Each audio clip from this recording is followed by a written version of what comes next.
kata Sayyidina Umar, ya Rasulullah, perempuan-perempuan kita ini, yakni perempuan-perempuan Quraisy, perempuan-perempuan Mekah, banyak terpengaruh dengan perempuan-perempuan Ansar. Kita boleh kontrol perempuan-perempuan kita, tapi orang Ansar dikontrol oleh perempuan-perempuan mereka. Jadi perempuan-perempuan kita ni belajar kepada perempuan-perempuan Ansar sehingga boleh lawan kepada kita. Nabi tersenyum, Sayyidina Umar mengatakan demikian. Qal fatabassama Rasulullah. Yani Nabi tersenyum, seronok Sayyidina Umar. Memanglah Sayyidina Umar nak hibur kepada Rasulullah sallallahu alaihi wasallam. Ada sikap Sayyidina Umar bin Khattab yang istimewa, tak boleh tengok Nabi susah hati. Nabi susah mesti cari sebab untuk nak menghibur kepada Rasulullah. Dan satu hari datang ke rumah Rasulullah, sementara Nabi di hadapan rumahnya bersama dengan Sayyidina Abu Bakar. Dia masuk, ketuk pintu, diberitahu siapa? Umar. Masuk Sayyidina Umar, dihadapi Nabi bersama dengan Sayyidina Abu Bakar. Nampak Nabi susah hati, nampak Sayyidina Abu Bakar pun di sebelah pun juga tunjuk susah hati juga. Nabi diam, Sayyidina Abu Bakar pun di situ diam.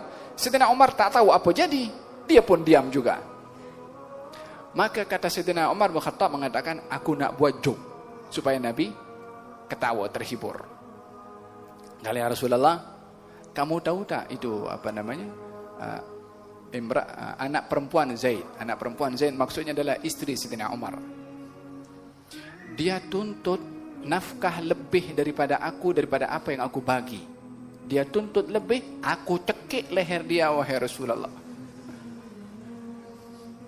Nabi tersenyum. Sayyidina Abu Bakar pun ikut tersenyum juga pasal Nabi tersenyum juga. Sayyidina Umar seronok pasal Nabi tersenyum. Hanya beza sebab. Sayyidina Umar tersenyum pasal Nabi tersenyum. Nabi tersenyum pasal kes Sayyidina Umar sama dengan kes Nabi.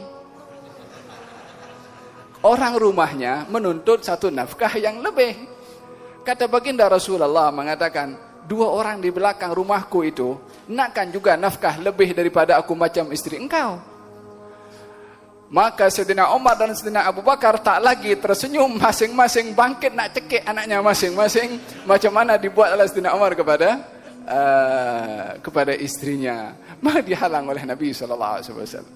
Tapi intinya Sayyidina Umar adalah ingin menghibur kepada Nabi Muhammad SAW. Allah. Makanya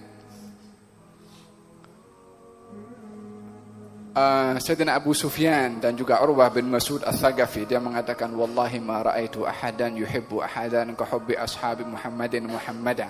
Tak ada orang sayangkan kepada Muhammad macam mana sahabat Muhammad sayangkan kepada Muhammad.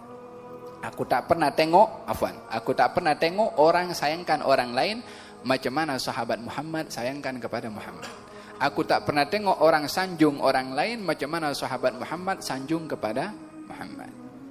Contoh paling baik